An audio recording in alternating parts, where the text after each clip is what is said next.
Efa ho tapa-bolana no sisin'ny vokatra kafe intsony tamin'ny mpivarotra kafe amin'ny ambongadiny aty an-tsena amin'izao. Araky ny fantatra, anohony tsy fampin'ny vokatra kafe miakatra avy any fotony mihitsy no antony tsy fisian'ny kafe eto amintsika. Mpivarotra vitsivitsy fotsiny araka izany no mivarotra kafe voniny, izay mamatsy amin'ireo atsinjarany amin'ireo mpivarotra aty an-tsena. Sampy.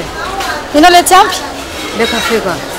Misy olona avao managnazy angala aya, misy olona raika avao managnazy angala aya. Somary. Voatery tsy maintsy mampiakatra ny tasin'ny kafe iray ny mpivarotra kafe ranony, izay lasa 500 ny iray tasy. Vokatra io dia mihena ny mpanjifan'izy ireo, tsy toy ny teo aloha intsony. Misy amin'ireo mpivarotra sasany anefa mitana ny vidin'ny iray tasy teo aloha hatrany, ka voatery mampiena ny hamaron'ny kafe omenan'ny mpanjifa. Le voan-kafe zao efatra arivo. Dia le olona zany ampiakarinao 500 nefa ny kafe misy ronono, tsy sampy dia lasa tsy mandeha ny kafe. Tasin'ny kafe zao 500 misy ronono feno dia 400 tapany misy ronono. Dia feno tsotra 400 dia tapany 300.